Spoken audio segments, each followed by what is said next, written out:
প্রিয় শিক্ষার্থীবৃন্দ, আসসালামু আলাইকুম। আশা করি সকলে অনেক অনেক ভালো আছো। আমি ইনশাআল্লাহ অনেক বেশি ভালো আছি। প্রতিদিনের ন্যায় আজকে আবারও ইংরেজির একটা গুরুত্বপূর্ণ টপিকস নিয়ে কথা বলার জন্য তোমাদের মাঝে হাজির হলাম। আজকে একটা সেন্টেন্সের মূল অপশন যেটা, মানে একটা সেন্টেন্স যাকে কেন্দ্র করে একটা সেন্টেন্স গঠিত হয় সেটা হলো সাবজেক্ট। এই সাবজেক্ট নিয়ে মূলত কথা বলবো। সাবজেক্টের একটা আলাদা পার্টস আছে যেটাকে বলা হয় প্রেডিকেট। মূলত সাবজেক্ট এবং প্রেডিকেট নিয়ে আজকের আলোচনার বিষয়। চলুন দেখা যাক সাবজেক্ট প্রেডিকেট কাকে বলে। শুরুতে আমরা সাবজেক্ট সম্পর্কে কথা বলব। সাবজেক্ট সাবজেক্ট একটা ইংরেজি শব্দ বা ইংলিশ ওয়ার্ড, এটার বাংলা মানে হলো, সাধারণত অনেকেই বলে যে কর্তা, আবার আমরা এটাকে বলতে পারি যে উদ্দেশ্য। তার মানে কর্তা কিংবা উদ্দেশ্য, দুটোর যে কোনো একটা বললে ভুল হবে না। সাবজেক্ট মানে কর্তা এবং উদ্দেশ্য। তো সাবজেক্ট কাকে বলে শুরুতে এই বিষয়টা সম্পর্কে আমরা একটু জানার চেষ্টা করব।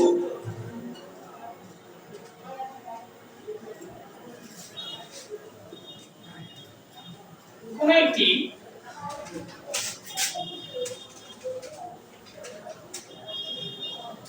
সেন্টেন্স বা বাক্যে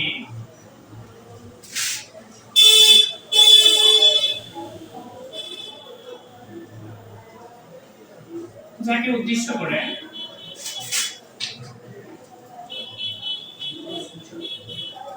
কোনো কিছু বলা হয়,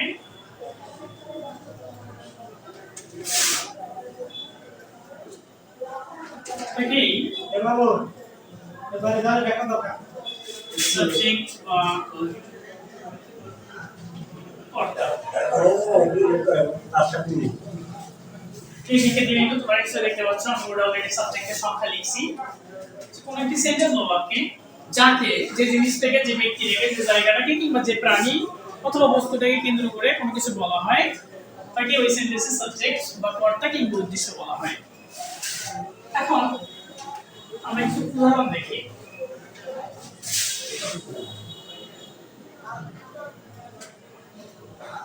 আমরা এখানে এক্সাম্পল দেখব। যেমন I am playing cricket. আমি ক্রিকেট খেলছি। Dhaka is the big city of Bangladesh.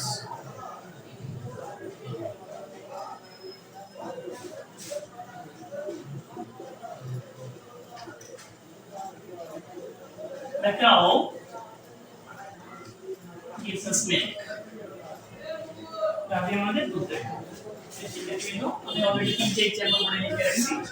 শুরুতেই দেখতে পাচ্ছি আই এম প্লেইং ক্রিকেট, আমি ক্রিকেট খেলতেছি। এই সেন্টেন্সের মধ্যে যেহেতু আই নিজের সম্পর্কে বর্ণনা করতেছে, সো আই সেন্টেন্সে সাবজেক্ট হিসেবে কাজ করতেছে।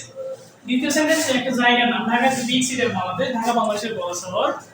এই ঢাকাকে কেন্দ্র করে পুরো সেন্টেন্সটা মেক করা হয়েছে, যার কারণে ঢাকা এই সেন্টেন্সের সাবজেক্ট বা কর্তা। এবং তৃতীয় সেন্টেন্সে the cow gives us milk, গাভী আমাদের দুধ দেয়। যদি আমরা প্রশ্ন করি যে কি আমাদের দুধ দেয়, অ্যানসার হবে দি কাউ বা গাভী, যার কারণে দি কাউ এই সেন্টেন্সের সাবজেক্ট। এখন কথা হলো যে সাবজেক্টটা কেবল আমরা অলরেডি গেস করতে পারছি। যেমন I am playing cricket, I এই সেন্টেন্সের subject, Dhaka is a big city of Bangladesh, Dhaka দ্বিতীয় সেন্টেন্সের সাবজেক্ট, এবং লাস্ট সেন্টেন্সের সাবজেক্ট হলো দ্য কাউ। এখন দেখা যাক প্রেডিকেট কাকে বলে।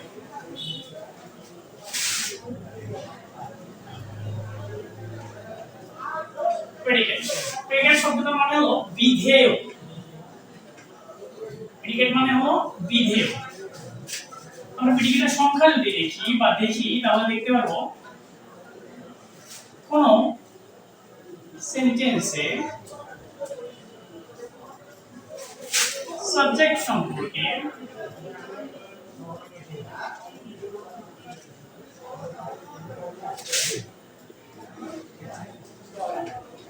বাকি যা কিছু বলা হয় থেকেই প্রেডিকেট বা বিধেয় বলে। প্রিয় শিক্ষার্থী, কিন্তু তোমরা নিশ্চয়ই দেখতে পাচ্ছ আমি অলরেডি প্রেডিকেটের সংখ্যা লিখে রাখছি। শুরুতেই আমাদের জানার বিষয় ছিল সাবজেক্ট কাকে বলে। আমরা অলরেডি বলছি যে কোনো সেন্টেন্সে যাকে উদ্দেশ্য করে কোনো কিছু বলা হয় তাকে সেই সেন্টেন্স সাবজেক্ট বলা হয়। সেটা হতে পারে কোনো জায়গার নাম, কোনো ব্যক্তির নাম, কোনো বস্তুর নাম কিংবা কোনো প্রাণীর নাম। আর প্রেডিকেট হলো ওই সেন্টেন্সে অ্যানাদার পার্টস। এক কথায় কোনো সেন্টেন্সের সাবজেক্ট ব্যতীত ওই সাবজেক্ট সম্পর্কে বাকি যা কিছু বলা হয় তাকে প্রেডিকেট বলা হয়। আমরা রেজিস্ট্রি লিখেছি যে যখন সেন্টেন্সের সাবজেক্ট সম্পর্কে বাকি যা কিছু বলা হয় তাকে প্রেডিকেট বা বিধেয় বলে। এখন আমাদের কিছু উদাহরণ দেখা হলো। চলুন কিছু উদাহরণ দেখে আসি।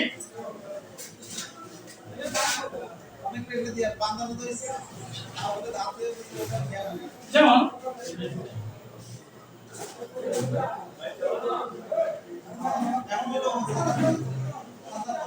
Bangladesh is a small country. Bangladesh একটা ছোট দেশ। আমরা একটা সেন্টেন্স অলরেডি লিখছি। এখানে বলা হচ্ছে Bangladesh is a small country. আসলে বাংলাদেশ এই সেন্টেন্সের সাবজেক্ট, কারণ বাংলাদেশকে উদ্দেশ্য করে সেন্টেন্সটা লেখা এবং এই সেন্টেন্সে যেহেতু বাংলাদেশটা সাবজেক্ট, যার কারণে এই বাংলাদেশটাকে বাদ দিয়ে বাকি যে আমাদের পার্টস অন্য অবশিষ্ট অংশ আছে এটা টোটালটাই প্রেডিকেট বা বিধেয়। তার মানে Bangladesh is a small country, বাংলাদেশটা subject, is a small country এটা হলো প্রেডিকেট। আসলে আমরা কিছু এক্সাম্পল দেখি। যদি বলি